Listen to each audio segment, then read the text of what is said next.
Hi, today we're going to talk about what to do with your garden in summer, especially in this terrible, terrible weather. So my face is not shining, it's actually sweating due to the heat.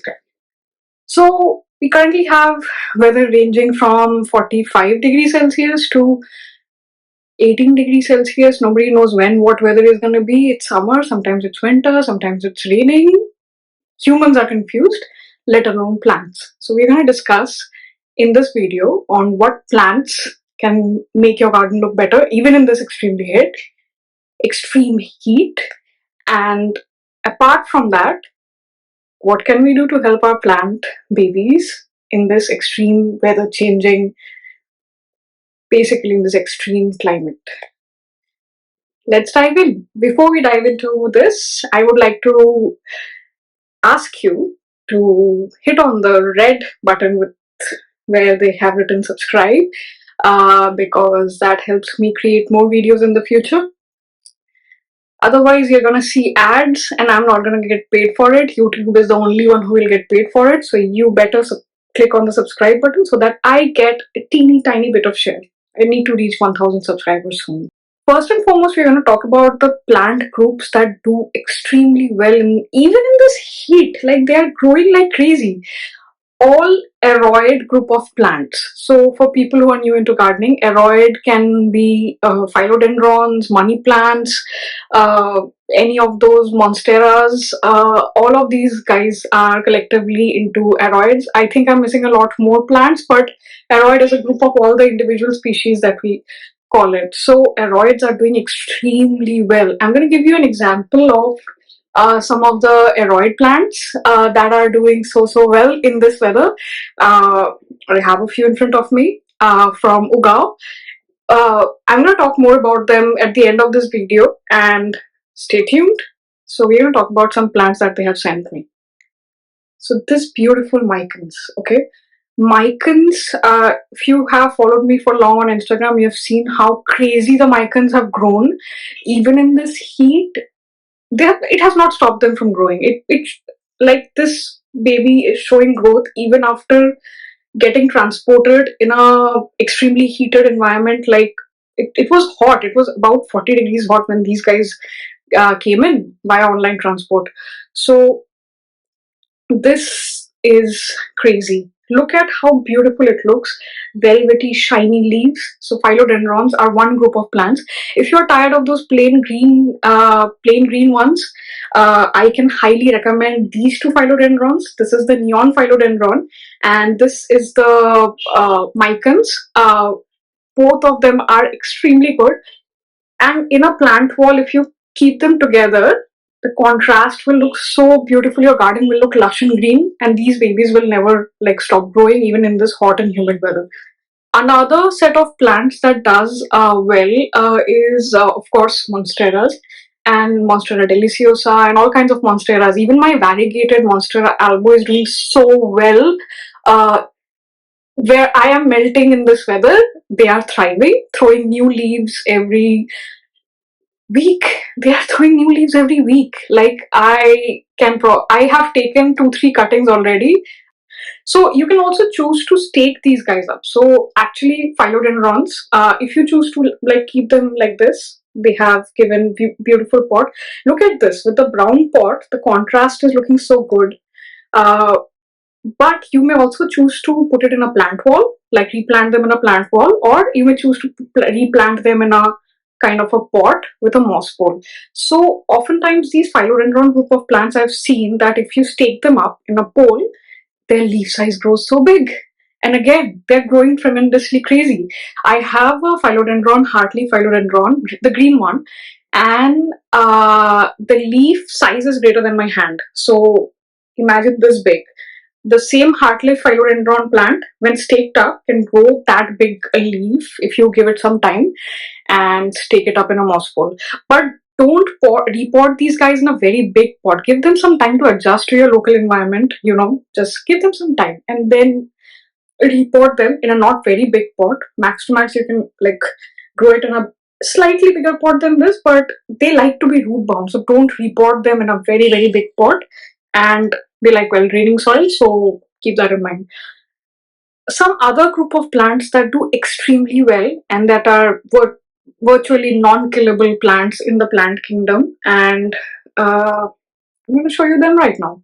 One of them is actually ZZ plant. So I have a ZZ plant that is, I think, 2-3 years old, and this is a new one sent by Ugao. So you can see there are so many branches in it, and these guys would love this weather. They don't like to sit on water, so I have, I think, watered once since I got them. And especially these pots make it so easy that I don't have to water it very often. Like, I can get away without watering for 2 weeks also sometimes, especially in cases of ZZ plant. So these guys have these tuberous growths that store water, so even in summer these plants won't require watering for week or sometimes couple of weeks. Imagine that. So this is how green and beautiful your garden would look with these plants even in this extremely hot summer. Now we're going to go to another plant that will do good and is doing good actually. So that is jade plant. A sister group of this plant is also something called Portulaccaria afra. Look at how bushy this is, right? They love to be in bright direct light. They love this humid hot weather, and more it is hot and humid, the more growth points they will show. They're doing crazy growth right now, right? So what happens mostly with these guys is that they love direct bright light. So if your home, inside the home, doesn't have a spot of bright direct light, I would recommend you to keep it outside. This is something that happens, in case of transport. Look at some of the leaves that have fallen. Very few of the leaves have fallen actually. That's a sign of it saying to you that give me some more light, give me some more light. It's talking to you by shedding some leaves. So that's some of the mistakes that people do. This plant, often people keep it inside and wonder why it's shedding leaves and why it's not doing well. And I had earlier kept some of these plants indoors, and my flat doesn't get a lot of natural light. So once I started keeping this plant in the east facing window, voila, it was happy. And once it comes via online transport, often if you order online or if you take it from the nursery, don't immediately put it out in the east facing balcony or in the rooftop sun. Just allow it to adjust to your environment for a bit and then keep it, like in a bright direct light wala thing. So it will give you tremendous growth. You can propagate them. These guys are easy to propagate by chopping. Self watering pot from Ugao. What happens is that I don't have to water these guys frequently. I can go on a vacation for 10 days and not worry about this plant at all. That is how much sturdy this plant is, even in this terribly hot weather. I'm having to record this by switching off the fan to improve my audio, and look at my face melting. These guys happy. Okay, another plant that will be very happy in this humid weather. If your place also has humidity like Kolkata, then this plant would be a good addition. For people with places which are hot but not humid, this might not do good. So this is only for humidity oriented places. And I'll also tell you how to increase humidity for some of these plants in case you're staying in a hot and dry place like, say Rajasthan or something. So this plant, you see, it has shown some stress after some time because it was in transit, right? So some of the leaves have shown some stress, but apart from that, this is like, okay, I don't know if you can see so many new growth points. Do you see fresh new leaves coming up? It's just so beautiful, and I don't think the camera does justice. I will enclose some pictures on it. This has such a beautiful leaf. If you see it against the light, it has these patterns on it, minute patterns also on it, apart from the main patterns that you can see on the camera. Some of these leaves will show signs of yellowing. So these yellowing means that it doesn't need more water right now. It probably, I might have overwatered this. Again, if you have a self-watering pot, be careful with watering. Even in summers, generally, even if you don't have a self-watering pot, even if you have a normal pot, plastic pot, be careful with your watering. You might think that, okay, I'm hot and I'm thirsty all the time, so plants are also thirsty all the time. but not all plants require water all the time. So that is one of the mistakes that we do in summers. We tend to overwater our plants because that's in line with how we are feeling, and we tend to, kind of project it on our plant babies. Don't do that. So, in short, calatheas will do very, very well. I was very skeptical about calatheas doing, even surviving. Like, I have killed 2, 3 calatheas before.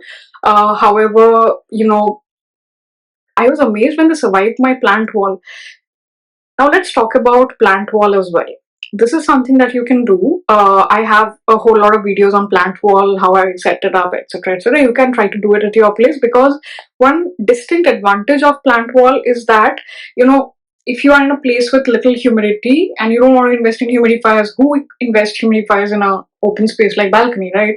So you can club all of the plants together, and they kind of, love grouping it together, maintain their own humidity, and they do better actually in a plant wall kind of a situation. Really, like, I was amazed by how many plants did not die in a plant wall, which is in a shaded environment, right? It doesn't get a lot of direct light.